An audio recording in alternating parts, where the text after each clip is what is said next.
Lockdown 2.0 3 मई तक बढ़ाया गया लॉकडाउन। दूसरे चरण में बढ़ेगी सख्ती। 20 अप्रैल तक होगी विशेष समीक्षा। कंट्रोल वाले राज्यों को मिल सकेगी छूट। देश में लॉकडाउन की अवधि को अब 3 मई तक बढ़ा दिया गया है। पीएम मोदी ने देश को संबोधित करते हुए कहा कि अधिकतर राज्यों ने इनकी मांग भी की थी।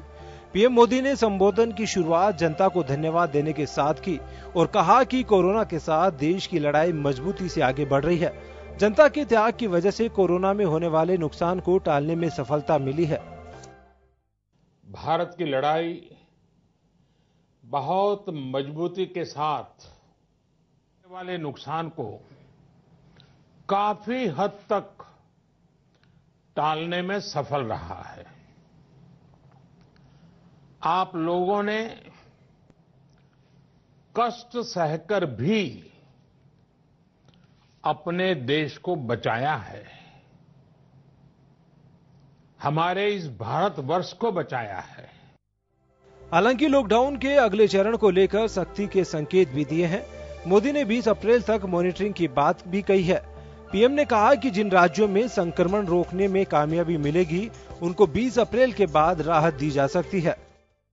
20 अप्रैल तक हर कस्बे, हर थाने, हर जिले, हर राज्य को बड़ी बारीकी से परखा जाएगा।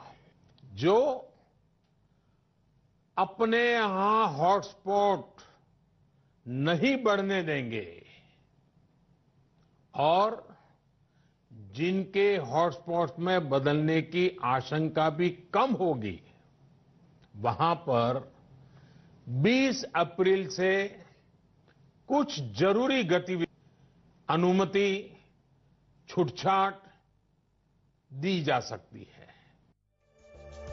पीएम मोदी ने इस दौरान सीमित संसाधनों का हवाला भी दिया, लेकिन इस बीच बढ़े हुए संसाधनों का जिक्र भी किया। पीएम ने कहा कि देश में 1 लाख बेड, 600 अस्पताल, 220 लैब में कोरोना की जांच हो रही है। देश अन्य देशों के मुकाबले कोरोना संक्रमण में बेहतर स्थितियों में है। लेकिन इस दौरान युवा वैज्ञानिकों को भी पीएम ने विशेष आग्रह करते हुए कोरोना महामारी का वैक्सीन बनाने का बीड़ा उठाने के लिए आह्वान किया। इस दौरान पीएम ने अन्य देशों की तुलना में देश की बेहतर स्थिति का हवाला भी दिया। हालांकि श्रमिक वर्ग के लिए कुछ राहत देने के संकेत भी दिए और कहा कि रोज की कमाई से अपनी जरूरतें पूरी करने वाले को प्राथमिकता दी गई है। इसको लेकर बुधवार को विस्तृत गाइडलाइन भी जारी की जाएगी। कोरोना की जंग में पीएम ने जनता को सप्तपदी बातों पर ध्यान दिलाया और कहा कि इससे देश को विजय का मार्ग मिलेगा।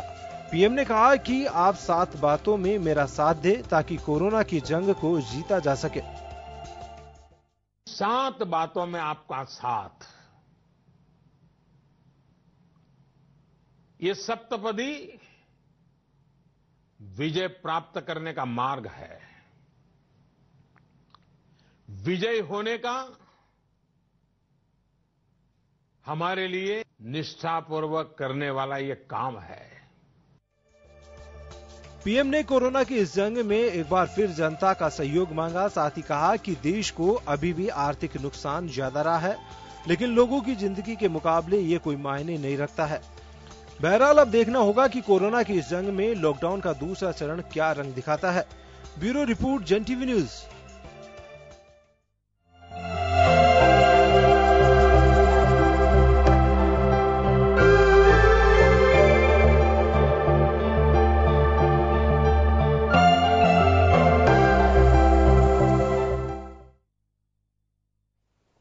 नमस्कार, जन टीवी में स्वागत है आपका। मैं हूं योगेंद्र। आप देख रहे हैं खास खबर। खास खबर का मजमून आपने देखा। हम बात करेंगे लॉकडाउन को लेकर के। लॉकडाउन फेज 2 जो 3 मई तक आपको अपने घरों में रहना है। लगातार हम भी आपसे यही अपील कर रहे थे कि लॉकडाउन के दौरान आप थोड़ा संयम बरतें और अपने घरों में रहें। इससे बड़ा कोरोना से बचने का कोई साधन नहीं हो सकता, कोई दवा नहीं है। अगर आप कहीं जाएंगे नहीं तो कोरोना उड़ के नहीं आएगा। जैसे हम शुरू से कहते थे कि कोरोना बड़ा स्वाभिमानी है, जब आप इसे लेके आते हैं तो ही आता है, बिना बुलाए नहीं आता है। तो आप हिम्मत रखिए। थोड़ा सा आपको बिल्कुल लग रहा होगा कि हम पैनिक हो रहे हैं, लेकिन पैनिक होने की कोई आवश्यकता नहीं है। जिंदगी बहुत लंबी है हमारी। तमाम जो सरकारें, हमारी स्टेट गवर्नमेंट हो चाहे हमारी यूनियन गवर्नमेंट हो, वो आप ही के हित के लिए तमाम कदम उठा रहे हैं। आप उन लोगों को देखिए कि जो लोग फील्ड में अपना काम कर रहे हैं और सीधी जंग में फ्रंट पे जाकर के लड़ रहे हो, चाहे पैरामेडिकल स्टाफ हो या पुलिस के जवान हो या वो सोशल वर्कर्स हो, जो वहां तक अपने उनके खाने पीने का राशन पहुंचा रहे हैं, कोई उनकी मदद कर रहे हैं, और ऐसे में वो खुद भी पॉजिटिव कोरोना के शिकार हो रहे हैं। तो आप अंदाजा लगा सकते हैं कि हम सब लोगों के लिए वो लोग काम कर रहे हैं। मीडिया के लोग फील्ड में जाकर के आप तक पूरे वो समाचार पहुंचाने की कोशिश करते हैं कि देश और दुनिया में चल क्या रहा है। तो हम आपको भी वॉरियर मान के चलते हैं कि आप घरों में हैं और घरों से रह करके कॉपरेट कर रहे हैं। तो ऐसे में बिल्कुल और थोड़ा संयम रखना होगा। कोशिश करिए कि जिस जगह हम रह रहे हैं वहां कोई नया कोरोना पॉजिटिव का कोई केस ना आए। तो इस लिहाज से हमें काफी राहत रहेगी। राहत इस मायने में, कोई 20 तारीख को आप भूल जाइए कि 20 तारीख के लिए हमें सभी प्रयास करने, ये आपको आगे तक भी प्रयास करने होंगे, और ये प्रयास अगर हम सफल रहेंगे तो मुझे लगता है कि हम जंग जरूर जीत लेंगे। तो चले, आज हम इस मुद्दे पर चर्चा करने के लिए इस वक्त हमारे साथ हमारे गेस्ट जुड़ चुके हैं। श्याम सुंदर शर्मा साहब, वरिष्ठ पत्रकार, हमारे साथ में जुड़े हुए हैं। अरुण शर्मा जी मेडिकल से ही जुड़े एक सीनियर काफी व्यापारी हैं, वो हमारे साथ में जुड़े हुए हैं। वीरेंद्र शर्मा जी हमारे साथ भाजपा नेता जुड़े हुए हैं, और वरुण पुरोहित जी हमारे साथ में जुड़े हैं जो कांग्रेस विचारक हैं। आप सभी का स्वागत है। श्याम जी, आपके पास आना चाहूंगा सबसे पहले, और जानना चाहता हूं कि फेज 2 हम एक दिन पहले ही जब बात कर रहे थे तो ये तो सबको मालूम था कि ये लॉकडाउन बढ़ाया जाएगा, लेकिन बढ़ाने का दायरा क्या होगा, कुछ जगह ये भी था कि इसे मॉडिफाइड किया जा सकता है, लेकिन हालात ऐसे नहीं है। हम 10,000 क्रॉस कर चुके हैं पेशेंट्स में। तो मुझे लगता है कि ऐसी स्थितियां अभी नहीं है देश में कि हम इस लॉकडाउन को यहीं पे ड्रॉप कर सकें। कुछ अभी मैं तस्वीरें मुंबई की देख रहा था, जहां कुछ स्थितियां, मजदूर निकल करके आ गए, तो थोड़ा सा ये ख्याल रखना होगा। हालांकि एडवाइजरी में क्या कुछ आता है उस पर डिपेंड करेगा, लेकिन फिलहाल तो लॉकडाउन फेज 2 कहें या फिर इसी को रेगुलर मान करके चलें कि 3 मई तक आपको अपने घरों में वैसे ही रहना है जैसे अब तक आपने कोऑपरेट किया है। तो इसे किस तरह से देखा जाना चाहिए? देखिए योगेंद्र जी, देश के हालात बड़े खराब हो रहे हैं। महामारी आपको जिस तरह से फैलने का स्थिति बनी हुई है, तो प्रधानमंत्री जी को निश्चित रूप से आज दूसरी बार लॉकडाउन का निर्णय करना पड़ा, और 3 मई तक 19 दिन तक लॉकडाउन रहेगा। इसके अलावा कोई चारा नहीं है देश के पास। इस महामारी को रोकने के लिए लॉकडाउन ही सबसे बढ़िया इलाज है, क्योंकि अगर हमने लॉकडाउन नहीं किया तो ये बीमारी जिस प्रकार से अमेरिका में, इटली में, स्पेन में फैली है, उस तरह हमारे यहाँ भी फैल जाएगी। क्योंकि इसमें सबसे बड़ा है कि जब तक व्यक्ति घर में होम स्टे करके अपने और अपने परिवार का ध्यान नहीं रखेगा तो देश और प्रदेश को नहीं बचा पाएगा। तो सबसे पहले प्रधानमंत्री जी ने जिस प्रकार का माहौल कहा कि आज 14 प्रदेशों के मुख्यमंत्रियों ने मांग की कि वह चाहते हैं कि लॉकडाउन का समय बढ़े। अब मौजूदा स्थिति में 19 दिन का लॉकडाउन डिक्लेयर भी कर दिया आज प्रधानमंत्री जी ने, और ये कहा है कि हम किसी भी कीमत पर इसको लागू करेंगे, और 20 अप्रैल तक उन्होंने इसको सख्ती से लागू करने के लिए सभी प्रदेश की सरकारों को कहा है कि सख्ती से लागू कीजिएगा, कोई व्यक्ति बाहर नहीं जाए। अभिनंदन जी, आप सही कह रहे थे। अभी कुछ देर पहले मैं देख रहा था कई हजार मजदूर अपने घरों को लौटने के लिए सड़कों पर आ गए। अब सड़कों पर आ गए, देखिएगा कि उनको अब विश्वास में लेना पड़ेगा आपको, क्योंकि मजदूर को अब विश्वास दिलाना पड़ेगा कि इस स्थिति में आपको हम घर तक नहीं पहुंचा सकते। इस बीमारी को रोकने के लिए आपको जहां है वहां सुरक्षित रहना पड़ेगा। 20 तारीख को देखिए, अगर वो प्रधानमंत्री जी, श्याम जी, यहां मैं एक बार कहना चाहूंगा कि ये सब्र हमें रखना है, और इस सब्र की परीक्षा की जो बात है, देखिए ये बात सही है कि जो पलायन रहा फेज 1 जब शुरू हुआ तभी ये आरोप भी लगे, कहा भी गया कि बिना तैयारी के इसे शुरू कर दिया गया। लेकिन देखिए, तैयारी का इश्यू नहीं था। प्रधानमंत्री हो चाहे राज्यों की सरकार, उनके पास में कोई चारा नहीं था। जिस तरह से महामारी फैलना शुरू हो चुकी थी, अचानक आपको स्टेप उठाना पड़ा। कोई बात नहीं, थोड़ी परेशानियां हुई। ये आज जो सब्र का बांध टूट रहा है, लोगों को काफी हद तक ये था कि 20 तारीख, माफ करेगा, 14 अप्रैल को प्रधानमंत्री कुछ ना कुछ इसे मॉडिफाई करेंगे और शायद जाने के लिए कुछ रास्ते खोल सकते हैं। लेकिन जब किया कि 3 मई तक आपको इसी पोजीशन में रहना है, तो शायद एक वजह हो सकती है कि जिसका हम जिक्र कर रहे हैं कि मुंबई में इस तरह से मजदूर हैं, ज्यादातर वो जो लोग हैं वो मजदूर हैं, और वो उत्तर प्रदेश, बिहार, वेस्ट बंगाल ज्यादातर जो जानकारी मिल रही है वहां से जुड़े हुए हैं, वो लोग अपने घरों को लौटना चाहते हैं। ये स्थिति महज एक शहर की हम बात कर रहे हैं, कई ऐसी जगह हो सकती हैं कि जहां ये स्थितियां बन सकती हैं। मैं आपके पास में एक बार फिर आऊंगा। तो ये एक्सरसाइज का अभाव कहें कि सरकारों के पास में फिलहाल रोकने के अलावा कोई चारा नहीं है, कैसे देखा जाए?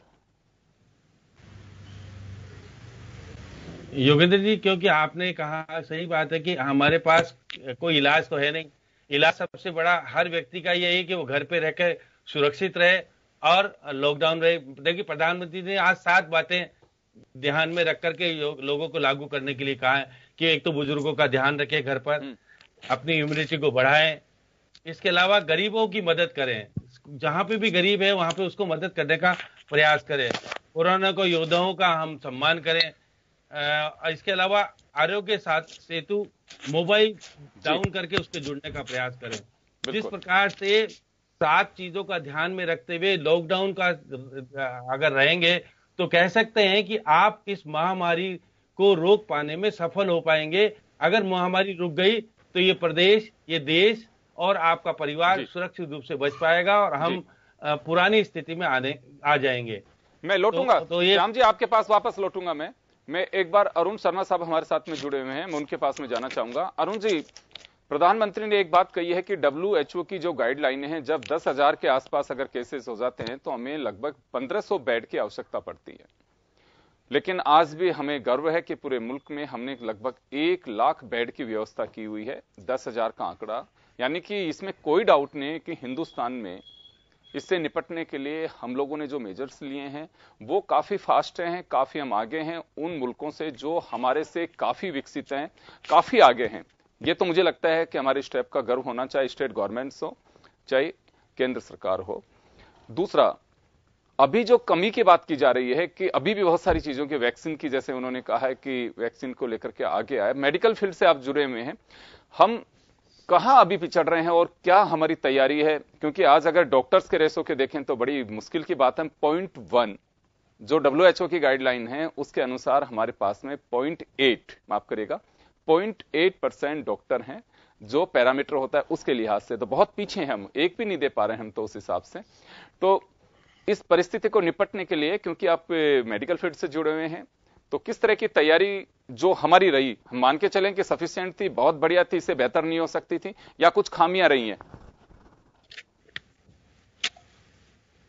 योगेंद्र जी, आज देश बहुत संकट वाली स्थिति में है और जरा भी राहत, अगर हम सोचते हैं कि राहत लेने का समय है या हमने बहुत अच्छा कर लिया है, तो वो थोड़ी जल्दबाजी होगी। हम बहुत खतरनाक मोड़ पे हैं अभी, क्योंकि हमारी चुनौतियां बड़ी हैं जी। देश बड़ा है, जनसंख्या बहुत ज्यादा है, अशिक्षा भी काफी है, देश की आर्थिक स्थिति भी कोरोना के आने से पहले ही काफी डगमगाई हुई थी और संसाधनों की कमी भी हमारे पास है, इसमें कोई शक नहीं है। लेकिन जो हमारे पास है वो वाकई 130 करोड़ लोगों की इच्छा शक्ति है, सहन शक्ति है। भारतीय सहन करने के मामले में या मेडिकली बोले, इम्यूनोलॉजी के मामले में काफी स्ट्रांग माने जाते हैं और तो ये शक्तियां हैं हमारे साथ। पूरा देश एक साथ खड़ा हुआ है, पर जैसे मैंने बताया चुनौतियां भी बहुत ज्यादा हैं। कई दर्दनाक सीन हमने पिछले दिनों में देखे हैं, जैसा आपने भी अभी इशारा किया, माइग्रेंट लेबर्स जो हैं पूरे देश में, जिनका कोई घर नहीं है, पर लॉकडाउन में आदमी अपने घर में लॉकडाउन होगा, जिसका घर नहीं है, कोई ठिकाना नहीं है और जिनका रोजगार चला गया हो, उस आदमी को अचानक ऐसी परिस्थितियों में रहना पड़े जहां खाने पीने का और ये सारी व्यवस्थाओं का और एक नेचुरल बेचैनी अपने घर वालों के बीच वापस जाने का, वो सब मिलके एक डर और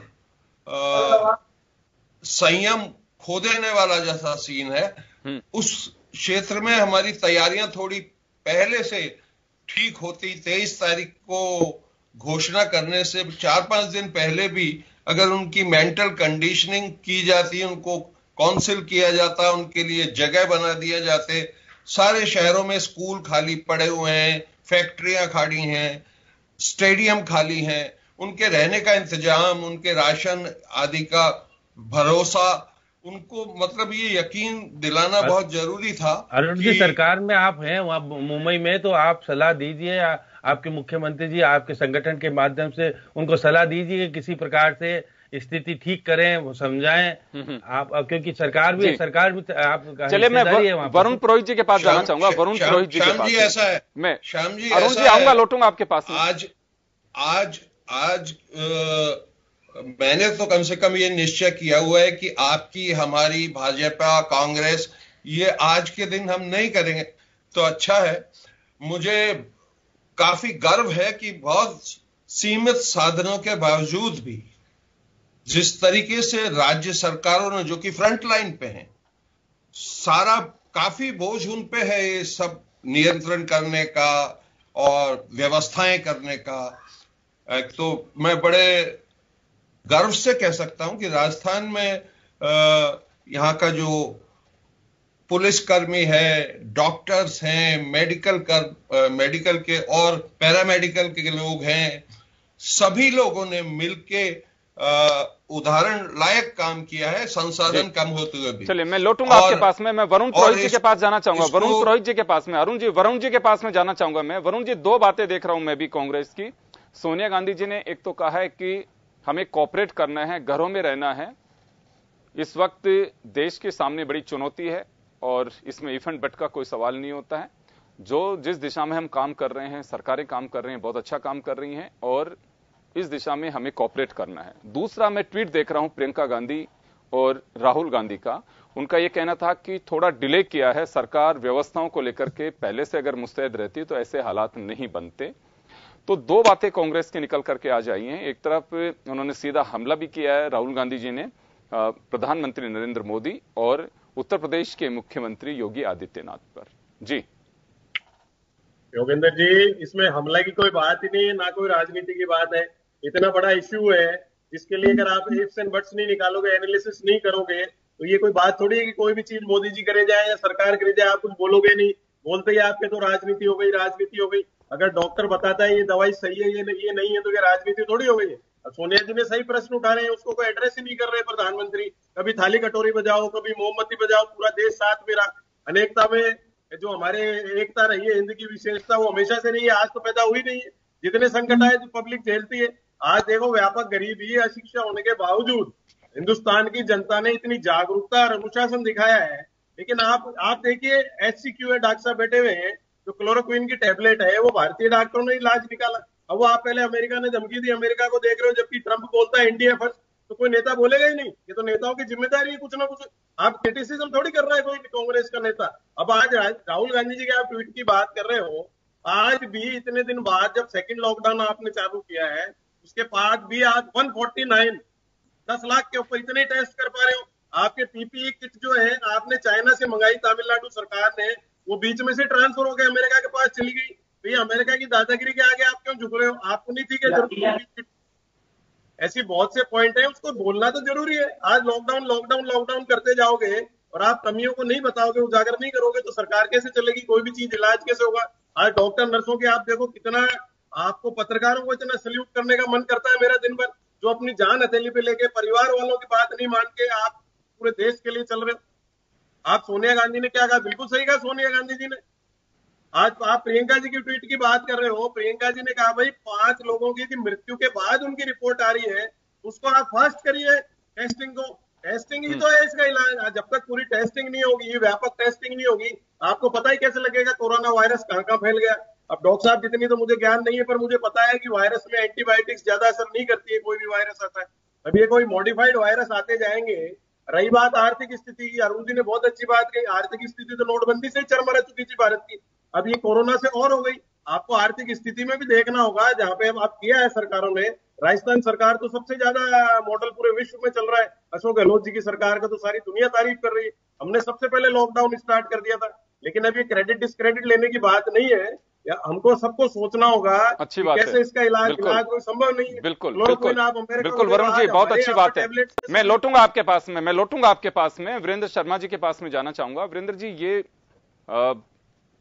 जैसे अभी वरुण जी ने कहा कि ये कोई क्रिटिसिज्म की बात नहीं है, ये अगर हम बताएंगे नहीं कोई कमियां हैं तो दूर कैसे होंगी। जैसे अभी राहुल गांधी ने कहा है कि हमारे पास में अभी भी रैपिड टेस्टिंग किट नहीं आ पाया है जिस मात्रा में होने चाहिए, और ये सरकार को कोशिश करनी चाहिए। प्रियंका गांधी ने उत्तर प्रदेश को लेकर के भी टारगेट किया है कि वहां अगर डेथ भी हो रही है, अगर वहां की टेस्टिंग अगर हो, वहां के जो लोग हैं उसके आसपास अगर उनकी एक बड़ी तादाद में अगर स्क्रीनिंग होती है तो थोड़ा ठीक हो। सरकार इसमें पिछड़ रही है, तो आप इसे कैसे देखते हैं? क्योंकि आपके कुछ नेता कह रहे हैं कि ये वक्त नहीं है, लेकिन जैसे वरुण पुरोहित जी ने बड़े स्मार्ट तरीके से इसे डाइवर्ट कर दिया है कि ये मीन मेक का इश्यू नहीं है। कमी अगर कहीं दिख रही है तो बताई जाएगी, कोई आलोचना नहीं हो रही कि सरकार ने किया कि नहीं किया। अगर कमी है तो बताना हमारा धर्म है। देखिए योगेंद्र जी, वरुण जी को और अरुण जी की जो राजनीति है उसका जवाब श्याम जी ने बहुत अच्छे से दिया है। इनकी सरकार महाराष्ट्र में भी है और राजस्थान में भी है। राजस्थान में किस प्रकार सरकार कार्य कर रही है पूरा देश देख रहा है, पूरी दुनिया राजनीति का प्रश्न कहाँ से आ गया यार? अब राजस्थान सरकार पूरे दुनिया तारीफ कर रही है। तुष्टीकरण की नीति आपकी सामने आ रही है, वो देख रहे हैं पूरा आपका मॉडल। अरे आपका आपके मोदी जी फॉलो कर रहे हैं अशोक गहलोत जी की सरकार। वीरेंद्र जी बाद में कर लेना, अगर अपन बचेंगे तो बाद में कर लेंगे। मुसलमान राजनीति करना चाहते हैं, क्या दिखाना चाह रहे हैं देश को? आप ये देखिए, वर्तमान स्थिति में देश विकसित देशों से अच्छा कार्य कर रहा है। वह सब संभव हो पाया क्योंकि ये देश के सभी देशवासी एक साथ लॉकडाउन में जो नरेंद्र मोदी जी ने जो अपील की, जो संकल्प दोहराया, उसके साथ थे। इसी वजह से आज भारत एक अच्छी स्थिति में इस वायरस के मुकाबले में खड़ा हुआ है, और उसका एक ही कारण है कि सब लोग मिलकर एक संकल्प के साथ इसका मुकाबला कर रहे हैं। अगर इसी प्रकार से पहले नहीं कर रहे थे क्या? मोदी जी तो पहले एक नहीं होता था क्या भारत? आप रामगंज में जो कर रहे हैं वो पूरा देश में करने की कोशिश मत कीजिए। आपके नेता चाहे राहुल छोड़ा उनको, आप राजस्थान क्यों दिया एयरपोर्ट से? तो क्यों नहीं राजस्थान के बारे में बोल रहे हैं? पूछिए ना आपके नेताओं से कि राजस्थान के बारे में क्यों नहीं बोल रहे हैं। राजस्थान में कितनी जांचें हुई है? कितना झूठ बोलेंगे आप? राजस्थान की पूरी जनसंख्या नहीं है, उससे ज्यादा तो आप जांच फॉलो क्यों कर रहे हैं? मोदी की तारीफ क्यों कर रहे हैं गहलोत सरकार की?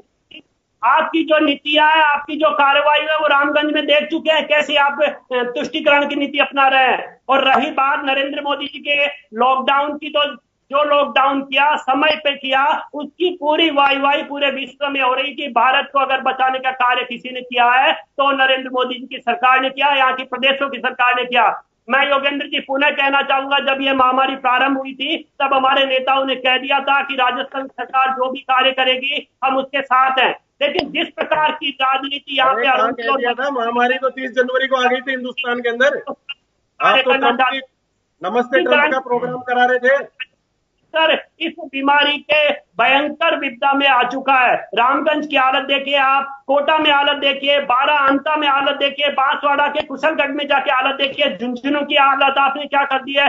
झुंझुनू में शहर से आगे बढ़कर कस्बों तक ये वायरस पहुंच चुका है। आपकी सरकार सिर्फ दिखावा दिखावा दिखावा कर रही है और कुछ नहीं कर रही है। जी वीरेंद्र जी, आप ये मान के चल रहे हैं कि स्टेट गवर्नमेंट कुछ नहीं कर रहा, फेलियर मान के चल रहे हैं इसे?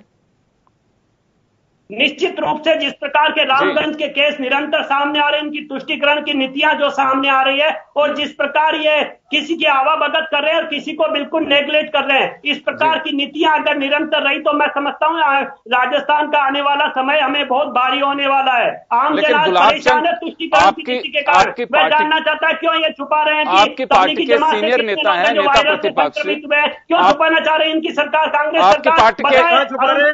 आपकी पार्टी के सीनियर लीडर गुलाबचंद कटारिया लेकिन काफी तारीफ कर रहे हैं, सरकार बहुत अच्छा काम कर रही है। वीरेंद्र जी छुपाना चाह रहे हैं वायरस से संक्रमित लोगों को? वीरेंद्र जी, लेकिन आपकी पार्टी के ही सीनियर नेता आपके पार्टी के सीनियर नेता सीएलपी लीडर गुलाब चंद कटारिया लेकिन काफी तारीफ कर रहे हैं कि सरकार बहुत बेहतर काम कर रही है। आप कह रहे हैं कि सरकार काम नहीं कर रही है। तो वो तबलीगी जमात है, इसे स्वीकार करना चाहिए। क्यों नहीं स्वीकार कर रही है? चलो एक छोटे से ब्रेक के लिए रुक रहे हैं, ब्रेक के बाद हम जल्द लौटते हैं, बने रहिए आप हमारे साथ।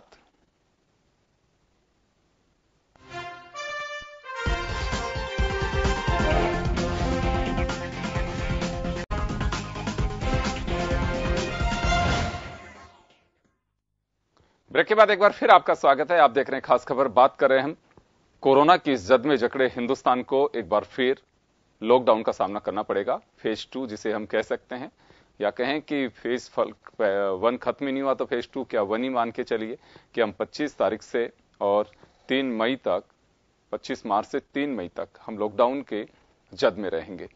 चलिए हमारे साथ हमारे पैनलिस्ट जुड़ चुके हैं और एक बार फिर उनके पास में पहुंचना चाहेंगे। श्याम सुंदर शर्मा साहब के पास में जाना चाहूंगा मैं एक बार। श्याम जी, मेरा एक सवाल है, हम हमारे देश के पॉलिटिशियंस को कोरोना वॉरियर नहीं मानेंगे कि ये हल्की फुल्की जो अभी नोकझोंक भी हम देख रहे हैं, ये भी छोटा मोटा तो चलता रहता है, लेकिन बहुत संयम के साथ में टांग खिंचाई नहीं हो पाई है, तो ये भी एक मानेंगे कि कोरोना वॉरियर है कि बहुत संयम के साथ में दिल थाम के बैठे हुए हैं? देखिए योगेंद्र जी, स्थितियां विपरीत हैं। हमारे प्रदेश में जो अभी वीरेंद्र जी बार बार कह रहे थे, अब मैं भी इनके ऊपर नहीं कहना चाहता हूं, इन्होंने 12 करोड़ रुपया पीएम फंड में दिया है। आप राजस्थान के सीएम को फंड में क्यों नहीं देते हो? आप राजस्थान के सीएम को क्यों नहीं मजबूत करते हो कि हम इसके फंड में देंगे? आप ये पीएम को ज्यादा तय मानते हो, लेकिन चलो दिया।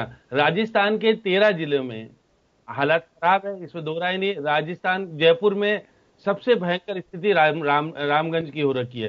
4 दीवारी स्थिति बड़ी खराब है। एक व्यक्ति को आने ना देने की कोशिश हो रही है। मुख्यमंत्री ने कल, देखिए मुख्यमंत्री के ऊपर आरोप लगाना तो बहुत इजी बात है, लेकिन उन्होंने जिस प्रकार से आपकी पार्टी के प्रदेश अध्यक्ष जी को बुलाया, प्रतिपक्ष के नेता को बुलाया, उन्होंने कोशिश की कि हम कैसे व्यवस्था कर सकते हैं। हमारे पास स्थिति जो है सबके सामने है। देखिएगा, मौजूदा स्थिति में राज्यों की आर्थिक स्थिति कमजोर है, लेकिन हमारे राज्य में अभी ओवरड्राफ्ट की स्थिति नहीं थी। लेकिन आज की स्थिति में जिस प्रकार से जो हमारे सीमित संसाधन होने के बाद भी गरीब को हमने मौजूदा स्थिति में जो कुछ देने का प्रयास किया है, जिस प्रकार से किया, वो तो ये तो कहना चाहिए कि मैनेजमेंट ठीक है। आप देखिए, प्रदेश अध्यक्ष और प्रतिपक्ष के नेता कह के आए थे कि ठीक कर रहे हो। जहां कमियां हैं उसको आप लाइए सरकार के सामने, मनाही नहीं है कि आप तुष्टीकरण की राजनीति कह करके आप अपना पल्ला झाड़। आपके सांसद महोदय हैं, सुन लीजिए वीरेंद्र जी, बाद में बोल लेना। आप बोल रहे थे, मैं नहीं बोल, सुन तो लीजिए। अरे आप सुन लीजिए, आप सुनने का प्रयास कीजिएगा। आप आरोप लगा दोगे, देश एक साथ आप सुनिए तो सही। आप देखिएगा, सांसद महोदय हैं रामचरण बोहरा जी, कालीचरण सराफ हैं, अशोक लाहौटी है, राजवी साहब है, इतने सारे विधायक हैं आपके। मुख्यमंत्री जी ने विधायकों से बात की थी, तो आपके विधायकों को सारी बातें उठानी चाहिए। मैं मानता हूं कि कुछ कमियां हो सकती है, कमियों को दूर करना और आपको उस कमियों को सरकार तक पहुंचाना आपका दायित्व बनता है, चाहिए। लेकिन आप ये मत कीजिएगा कि तुष्टीकरण की राजनीति के कारण कुछ हो ही नहीं रहा है। देखिएगा, टेस्टिंग के लिए 2 लाख किट मंगाने के लिए चाइना के सीधे आदेश दिए, आ रहे हैं, टेस्टिंग हो रही है। उसी का परिणाम है कि आपके सामने रिजल्ट आ रहा है कि रामगंज में स्थिति अच्छी नहीं है। सामने वरुण जी तो कह रहे हैं टेस्टिंग ही नहीं हो रही, वो तो टेस्टिंग किट के ऊपर सवाल उठा रहे हैं। ये सरकार की राष्ट्रीय स्तर की बात कर रहे हो, आप राजस्थान की बात क्यों कर रहे हो? आप नेशनल लेवल पे बात करो। सुन तो आपके मोदी जी ने क्या किया, कितने टेस्ट कर रहे हैं? वरुण जी जरा सुन ली, 25,000 टेस्ट राजस्थान में हुए, लेकिन ये कम है। अरे रघु शर्मा, 6 करोड़ बताए, किस पर मतलब घोटाले? टेस्ट नहीं बताइए, स्क्रीनिंग बताइए। आपको समझ नहीं आ रहा टेस्ट? अरे सुन तो लीजिए आप, अरे सुन तो लीजिए, अरे स्क्रीनिंग की बात हो रही है, घर पे सर्वे करने की बात हो रही है। टेस्टिंग के पास जब भारत में 1 लाख टेस्ट हुए, तो आप राजस्थान में इतने कितने टेस्ट कर लोगे? ये बात सही है कि आपने टेस्टिंग किट मंगाने में थोड़ी देरी की, ये तो है। और केंद्र सरकार को चाहिए कि सेंट्रलाइज तरीके से जिसकी आवश्यकता हो उसकी पूर्ति करे। वो देखिए, टेस्टिंग किट है, आपके वेंटिलेटर है, बेड्स है, ये सारी चीजें केंद्र सरकार सेंट्रलाइज तरीके से खरीदे और आवश्यकता के अनुसार दे, क्योंकि रेट ज्यादा ले लेंगे लोग। अभी मौजूदा स्थिति में परिस्थितियों का फायदा उठाएंगे फैक्ट्री वाले या जो निर्माता है। ऐसी स्थिति में केंद्र सरकार को महत्वपूर्ण भूमिका तो निभानी पड़ेगी। ये बात सही है कि केंद्र सरकार ने आज प्रधानमंत्री ने जिस हिसाब से कहा उस हिसाब से अगर लॉकडाउन नहीं किया आगे 19 दिन के लिए नहीं करते तो हमारी स्थिति अमेरिका, स्पेन और इटली से चलिए और खराब हो श्याम जी, जाएगी। मैं लौटूंगा आपके हमारे पास में, मैं वापस लौटूंगा आपके पास में। अजय अग्रवाल साहब जुड़ गए हमारे साथ में, मैं अजय जी के पास में जाना चाहूंगा एक बार फिर। अजय जी, लॉकडाउन फेज 2 या कहें कि यही लॉकडाउन है, इसी को हमने रेगुलर किया है, इसके लिए हम मानसिक रूप से तैयार थे। आपसे कई बार बातें भी हुई हैं, हमने जोड़ा भी जन टीवी के साथ में आपको, लेकिन अभी कुछ राहत की उम्मीद करते हैं इसी बीच कि थोड़ा व्यापार को इस ट्रैक पे लेके आया जा सके, क्योंकि अगर कंप्लीट लॉकडाउन रहेगा, प्रोडक्शन नहीं होगा, कंजम्पशन बढ़ता चला जाएगा, तो वो भी एक दिक्कत का सामना होगा। क्योंकि फिर जब एक बार, ये हमेशा रहा है कि अब जब कंजम्पशन बढ़ता है, किसी चीज का प्रोडक्शन कम होता है, तो रेट्स भी उसी तरह से लगा दिया। डिटोल गायब है मार्केट से, हर व्यक्ति को चाहिए कि डिटोल मिल जाए तो ठीक है। आज भी हमारे लोग भरोसा करते हैं कि डिटोल से एंटीसेप्टिक है, किसी भी तरह के कोई जर्म है वो डिटोल से अगर आप पानी डाल के हाथ धोते हैं तो आपको ज्यादा ठीक लगता है। बहुत सारी चीजें ऐसी हैं कि जिसको लेकर के हमारे यहाँ पे लोगों में धारणा बनी हुई है कि ये शायद हमें इस मामले में रोक सकता है। हमारे जो बैक्टीरिया, जर्म्स अगर कुछ भी आते हैं तो उसको क्या माना जाए। इसी बीच कुछ उम्मीद की किरणें थी व्यापारियों को कि 3 मई के जो बीच में लॉकडाउन हुआ, या अभी उसके बीच हमें कुछ राहत मिल सके। हालांकि 20 तारीख एक अग्नि परीक्षा का दिन मुकर्रर किया है प्रधानमंत्री ने, और एक दिन बाद ही वो गाइडलाइन भी जारी करेंगे, लेकिन मुझे कोई बहुत ज्यादा उम्मीद नहीं लगती कि उस गाइडलाइन के जरिए आपको कोई बड़ी राहत मिल पाएगी। तो किस तरह की अपेक्षा थी आप पे? मेरा जहां तक मानना है, शायद आप मीटिंग से भी निकल के आए हैं, अभी हमारे साथ में जुड़ने से ठीक पहले एक मीटिंग में भी थे, तो किस तरह की उम्मीद है व्यापारियों को अभी? बिल्कुल बिल्कुल सही कह रहे हैं योगेंद्र जी। अभी हम लोग हमारे federation of Rajasthan trade industry की हमारी मीटिंग कार्यकारिणी की चल रही थी, मैं उस मीटिंग में से उठ के आया हूँ। उस मीटिंग के अंदर भी हम लोगों का यही था कि ये जो लॉकडाउन जो चल रहा है, इससे हमारे सारे व्यापार, उद्योग जगत सारा का सारा एकदम बिल्कुल ठप सा पड़ चुका है। लॉकडाउन की जरूरत तो थी, लॉकडाउन के लिए हमने जो दूसरा लॉकडाउन 2 जो चालू हुआ है वो एक एक्सपेक्टेड सा लग रहा था कि 30 अप्रैल तक का दूसरा लॉकडाउन का दौर चालू होएगा। उस लॉकडाउन का दौर को 3 मई तक रखा, उसलिए कोई वो वाली बात नहीं है। पर जो उद्योग जगत के लिए एक राहत का पैकेज आने की जो उम्मीद करी जा रही है, पिछले वीक से वो लगातार उम्मीद करी जा रही है, उसकी उम्मीद वापस से बढ़ी हुई है अभी तक। कि अब कल क्या आएगा, कल तो खाली एक गाइडलाइन आने की बात है, पर जहां तक हमारे को उम्मीद है कि सरकार से, सेंट्रल की तरफ से एक उद्योगों के लिए एक राहत पैकेज जो आना चाहिए, व्यापार जगत के लिए एक राहत पैकेज जो आना चाहिए, उसको आने के लिए बहुत जरूरत है। क्योंकि लॉकडाउन तो अगर देखा जाए जो आज के समय के हिसाब से जरूरत लग रही है, तो वो जरूरी है। अपने इतने बड़े देश में 130 करोड़ जनता के बीच के अंदर इसको रोकथाम करने के लिए, कोरोना की रोकथाम के लिए एक लॉकडाउन एक बहुत बढ़िया प्रयास था। पर अगर साथ के साथ में, जैसा कि प्रधानमंत्री जी ने कहा था कि जान है तो जहान है, पर जहान को भी हमको बचाना है। जहान मीन्स हमारा जो कह सकते हैं इकोनॉमिक वर्ड है या हमारी इकोनॉमी है, उसको भी बचाना हमारे लिए जरूरी है।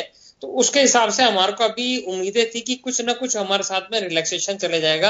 बट अब देखते हैं कल जो इन्होंने जैसे बनाया है कि कौन से रेड जोन है, कौन से ऑरेंज जोन है, कौन से ग्रीन जोन है, ग्रीन जोन वगैरह के लिए क्या एक नई एडवाइजरी आती है, और कैसे उद्योग धंधों को स्टेप वाइज खोलने का या चालू करने का, कितने अपने कह सकते हैं स्टैंडर्ड के साथ के अंदर को चालू करने के लिए एक छोटी गाइडलाइन तो आई है, जिसको हम लोगों ने सबने आगे सर्कुलेट भी करा है कि अगर कैसे खुलते हैं तो किस तरीके से रहेगा।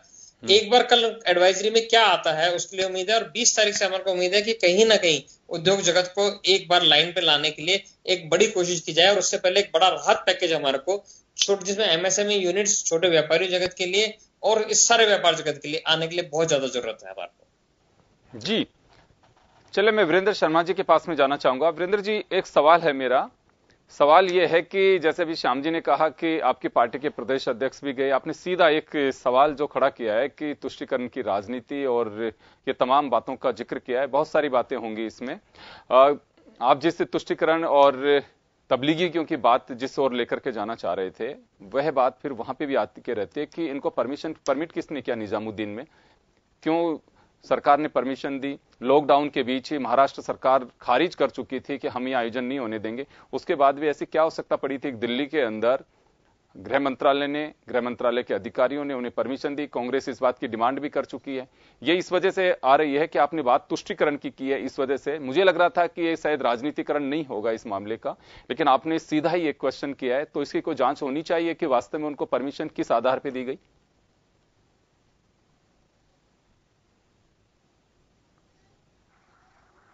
जी वीरेंद्र जी। वीरेंद्र जी आपका जवाब देना। शायद वीरेंद्र जी तक आवाज नहीं पहुंच पा रही है मेरी, और मैं वरुण पुरोहित जी के पास में जाना चाहूंगा।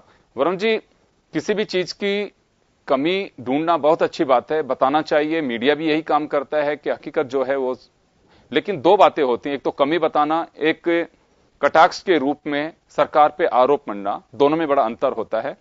अभी राहुल गांधी ने कुछ सवाल उठाए, ठीक है, हमारे पास में जो कमियां रही उसको उजागर किया, लेकिन प्रियंका गांधी ने योगी आदित्यनाथ पे सीधा सीधा ये कहूं कि उसमें अपने शब्दों से एक तरह से हमला किया है कि सरकार को बिल्कुल फेल्योर बताया है। तो यहां दोनों बातें, एक तरफ तो कॉपरेशन की बात होती है, दूसरी तरफ मीन मेक निकालना चाहिए, कमियां उजागर करिए, लेकिन एक हमला जो किया जाता है वह सीधा होता है कि इसमें भी राजनीति हो रही है। जी वरुण जी।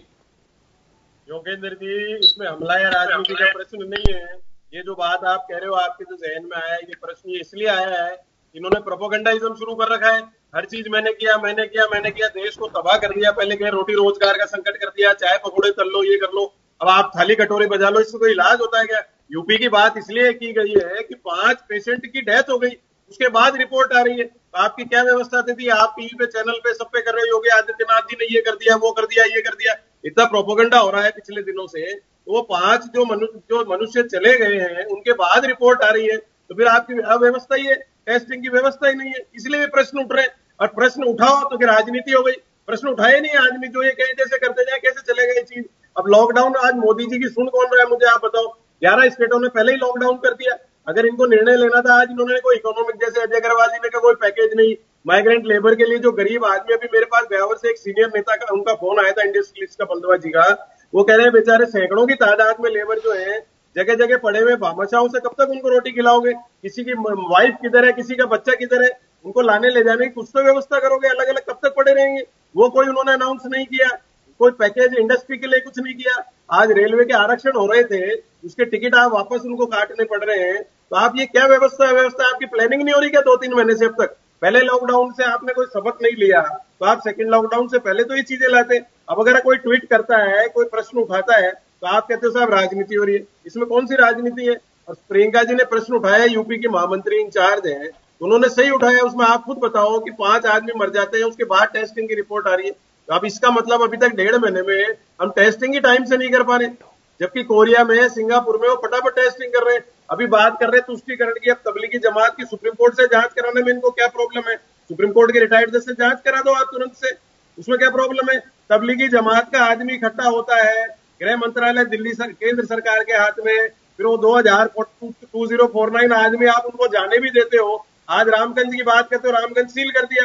आज 10 आदमी 20 आदमी कहीं इकट्ठे हो पा रहे हैं क्या? कहीं भी पर भी 2000 आदमी इकट्ठे हो गए, फिर आप उनको जाने दे रहे हो, तमिलनाडु तक पहुंच रहे हैं। चलिए आप खुद चलिए वरुण जी आपने एक सवाल खड़ा किया है कि ये तालियां बजाने से या प्लेटें बजाने से कोई कोरोना थोड़ी भगता है। नहीं भगता है साहब, लेकिन एक एनर्जी मिलती है, देश की एकजुटता का पता लगता है। 2 दीपक अगर आपने जलाए तो मुझे लगता है कि उसका एक मैसेज जाता है कि यूनिटी है इस देश के अंदर। ऐसे मामले में सब एकजुट खड़े होते हैं, साथ में लगते हैं। तमाम लोगों ने किया, इसमें किसी ने पार्टी पॉलिटिक्स की कोई बात नहीं की। आपके इस बात की मैं जवाब एक बार अजय अग्रवाल जी से लेना चाहूंगा। अजय जी, किस तरह से देखा जाए इसे? मोदी साहब ने बीच बीच में जो काम किया। जी अजय जी, अजय जी सवाल मेरा यह है कि अभी वरुण पुरोहित जी ने जो कहा कि ताली बजाने से, प्लेट बजाने से कोरोना नहीं भगता है, आप किस तरह से देखते हैं? पूरा देश मोदी साहब के इस ऐलान के साथ में पूरा खड़ा रहा, और अगर कोई स्टेट गवर्नमेंट भी करती है तो मुझे लगता है कि उसमें भी ऐसा नहीं है कि कोई राज्य के पब्लिक है वो खड़ी नहीं रहेगी। लेकिन पूरे देश ने एकजुटता के साथ में, चाहे वो कैंडल जलाई हो या फिर थाली बजाई हो, मैंने देखा है कि ऐसे ऐसे लोग जो बिल्कुल खड़े होकर के अपनी बालकनी में, वो एक उत्साह की बात थी। लेकिन जैसे वरुण पुरोहित जी कह रहे हैं कि इससे क्या हो रहा था? देखिए, मैं ऐसे कहूँ, ऐसे समय के अंदर हम लोगों को सबको मनोबल की जरूरत होती है जी। हमारे देश के प्रधानमंत्री जी ने जो आज हमारे को चाहे सबके लिए ताली बजा के, थाली बजा के, हमारे कह सकते हैं ना कि कोरोना के योद्धा हैं, चाहे वो डॉक्टर हैं, चाहे वो हमारे नर्सिंग कर्मी हैं, चाहे वो पुलिस कर्मी हैं, उनका सम्मान करने की हमारे लिए बात की थी। तो हम लोगों ने उनका एक सम्मान किया था। दीपक जलाना एक हमारे हिंदुस्तान की संस्कृति के अंदर है कि दीप जलाते हैं हम लोग कोई भी चीज करने के लिए, उसके लिए प्रज्वलित करते हैं। तो ये सारी चीजें क्या हमारी कहीं ना कहीं हमारी मनोभावना से जुड़ी हुई हैं, और कहीं ना कहीं उसके अंदर हमारी जुड़ी हुई ये थी कि देश के अंदर मनोबल जो है, मनोबल को गिरने नहीं दिया जाए। लॉकडाउन का पीरियड जो है कैसा ऐसी आपदा पहली बार जब हमारी जिंदगी के अंदर देखी है, उसके साथ में कैसे लड़ा जाए उसके लिए कहा। तो इस चीजों के अंदर कहीं राजनीति नहीं करनी चाहिए, और देश का जो प्रधानमंत्री होता है और कोई भी चीज के लिए वो करता है तो उसके साथ में पूरा देश खड़ा है, तो खड़ा रहेगा ऐसी चीजों के लिए। तो यहाँ पे तो हम एक ही चीज कहेंगे, इन सब चीजों के अंदर राजनीति का कहीं राजनीतिकरण नहीं होना चाहिए, पर साथ ही साथ में ये भी कहेंगे कि देश को कैसे बचाया जाए, कैसे चलाया जाए, वो बहुत अच्छे तरीके से प्रधानमंत्री जी भी कर रहे हैं, केंद्र सरकार भी कर रही है, राज्य सरकार भी कर रहे हैं। हम लोग पूरे उनके साथ में खड़े हैं, देश की जनता उन लोगों के साथ में खड़ी हुई है, और हमारे को उम्मीद है कि हम लोग इस कोरोना से जल्दी विजय पाएंगे और आगे बढ़ेंगे। जी चलिए वीरेंद्र जी, आप मेरे को सुन पा रहे हैं? कोई टेक्निकल प्रॉब्लम थी, आपका सवाल मैं ले नहीं पाया था आपसे। अभी वरुण पुरोहित जी ने भी जैसे कहा है कि आप तुष्टिकरण की बात कर रहे थे, इस वजह से उन्होंने भी सवाल उठाया कि जो निजामुद्दीन है वहां पे परमिट किसने किया इन लोगों को इतने बड़े आयोजन के करने के लिए? इतने मुल्कों के लोग वहां पे आकर के ठहर गए, और एक एक चीज की गवर्नमेंट ऑफ इंडिया के पास में जानकारी थी, गृह मंत्रालय के पास में जानकारी थी, गृह मंत्रालय से परमिशन ली गई थी, तो उसके बावजूद इस पे क्यों सवाल खड़े किए जा रहे हैं? माननीय वरुण जी का कार्य केवल सवाल खड़े करने का है, क्योंकि ये भी अपने राष्ट्रीय नेताओं की पथ पर आगे बढ़ रहे हैं। जिस प्रकार सोनिया गांधी, राहुल गांधी और प्रियंका गांधी सवाल चाहिए, इसी प्रकार वरुण जी भी सवाल कर रहे हैं, कार्य कुछ नहीं कर रहे। मैं सिर्फ इनसे आप कोरोना कार्य सुप्रीम कोर्ट से जज को क्यों नहीं कराते हो? कि जिन आप तो बहुत बढ़िया कार्य कर रहे हो, जमातियों को जाने दे रहे हो, पूरे हिंदुस्तान में फैलाने दे रहे हो। सरकार ने क्या किया आप वह क्यों नहीं बता रहे? आपकी सरकार क्या कर रही है वह बताइए ना। कोटा, रामगंज, बाराअंता, कुशलगढ़, बांसवाड़ा, झुंझुनू में आपकी सरकार क्यों फेल हो गई? देखिए ये है कि फेलवाड़ा मॉडल तो पूरी दुनिया में चल रहा है, आप क्या बोल रहे हो? आपको पता ही नहीं है। तो आप बोल रहे थे ना, थाली बजाने से, दीपक जलाने से क्या होगा? ये एक सामूहिक संकल्प था, उस संकल्प को आम आदमी ने माना, और आम आदमी ने अपनी इच्छा बताई कि इस लड़ाई में हम सभी साथ है, पूरा देश इस लड़ाई में साथ है, कोरोना को हराने के लिए पूरा देश साथ है। तो इस पहले भी साथ था, अभी नहीं हुआ। जितने संकट आए उसमें पूरा देश साथ था। यूनिटी में इंटीग्रिटी फेमस है हमारी। सिर्फ और सिर्फ कुछ राजनीति करने वाले इस प्रकार के कार्य करते हैं, इस प्रकार की अंगुलियां उठाते हैं। अगर सही रूप में कार्य करना है तो हमें कोरोना वॉरियर्स को भी बचाना होगा, उन्हें सैल्यूट भी करते हैं, और जिन लोगों को सभी जांच करते हैं तो लोग। अरे आप तो ये बताओ कितने पीपीई किट आ गए, कितने टेस्टिंग किट आ गए, ये तो पता नहीं है देश को। क्या तो लोग जांच करने में भी योगदान कर रहे हैं।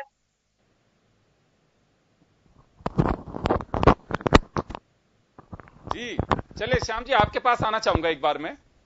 जी योगेंद्र जी, आपसे जानना चाह रहा हूं कि ये सब चीजें तो चलती रहेंगी, लेकिन वास्तव में अगर कहीं कोई पॉलिटिक्स हो रही है तो रोका जाना चाहिए उसे। अभी ये वक्त ऐसा नहीं है, और मुझे लगता है कि जब पूरा मुल्क एक साथ है, पड़ोसी जो कभी देखना नहीं चाहते हैं वह लोग एक दूसरे को कोऑपरेट कर रहे हैं, और जितनी मदद जिसकी हो सकती है वह कर रहे हैं। और मुझे लगता है कि सरकारों से ज्यादा रोल जो इस वक्त कर रहे हैं वो भामाशाहों का रोल है। सरकारें कह रही हैं कि आप खाना खिला दीजिए, वो कोई पॉलिटिकल पार्टी से जुड़े भामाशाह भी हो सकते हैं। मैं ये नहीं कह रहा कि केवल व्यापारी या फिर कोई दूसरे लोग ही खिला रहे हैं, लेकिन आप उनकी सोचिए कि जिनको किसी बात का कोई गुरेज नहीं है कि हमें क्यों कर रहे हैं, सिर्फ वो एक ही बात को लेकर के कर रहे हैं कि हमारे संस्कार, भारत की संस्कृति रही है कि दूसरे लोगों की हम मदद कर सकें, खासकर ऐसे उसमें।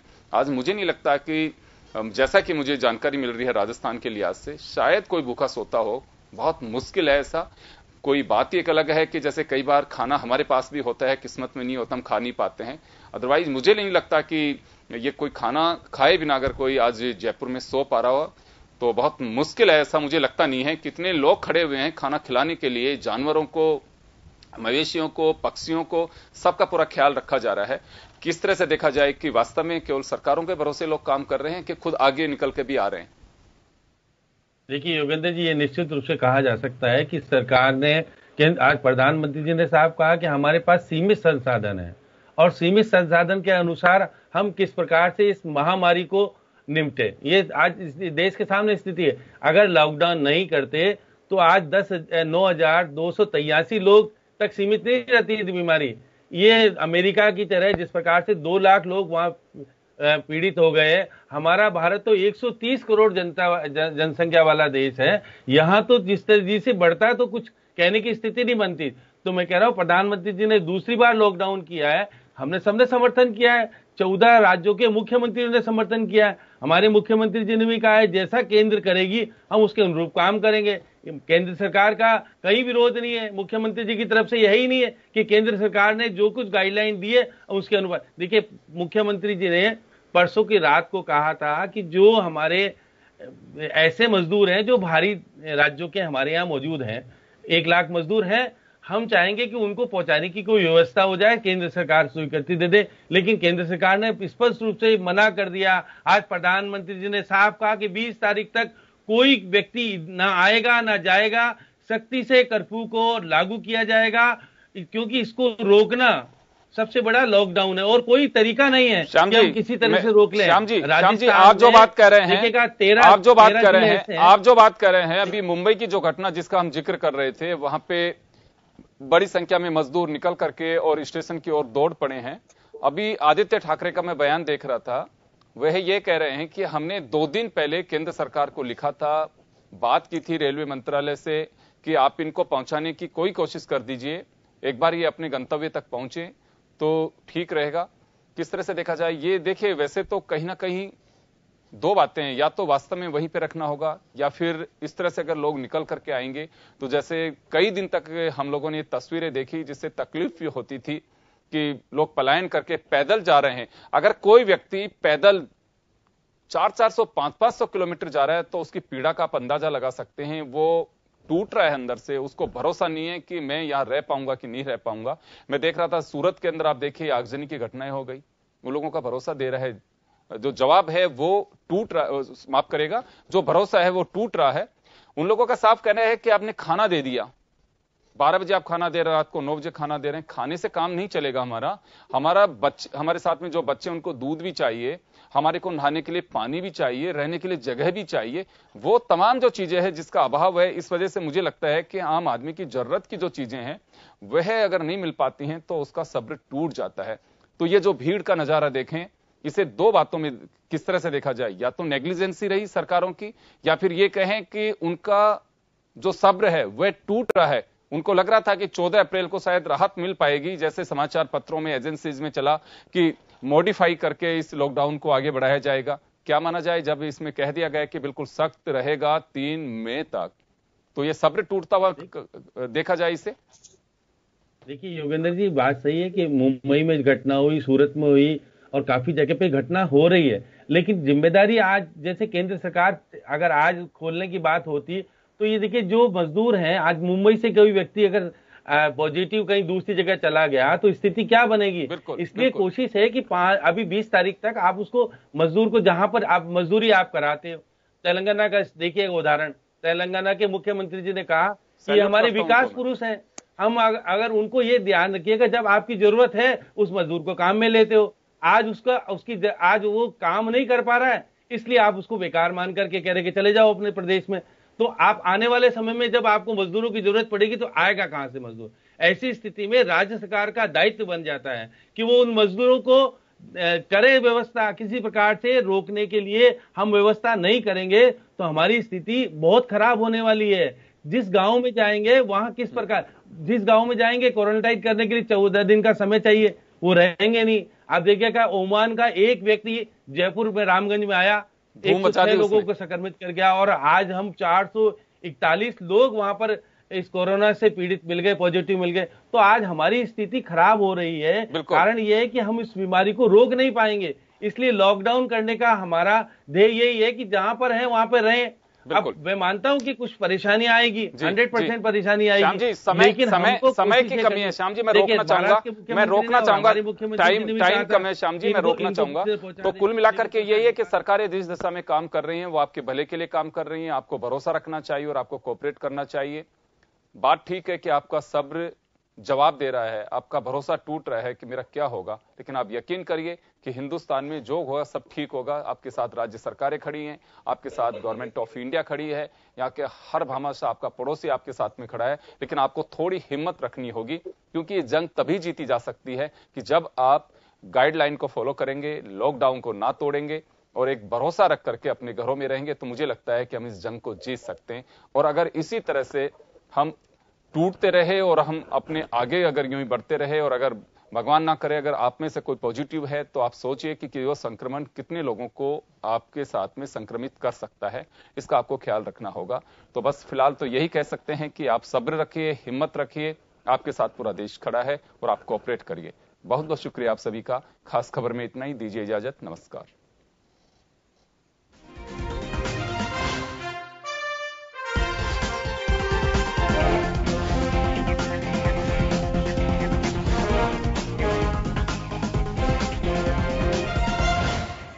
जन टीवी की लेटेस्ट अपडेट पाने के लिए हमारे चैनल को जरूर सब्सक्राइब करें और नोटिफिकेशन पाने के लिए बेल आइकॉन दबाएं।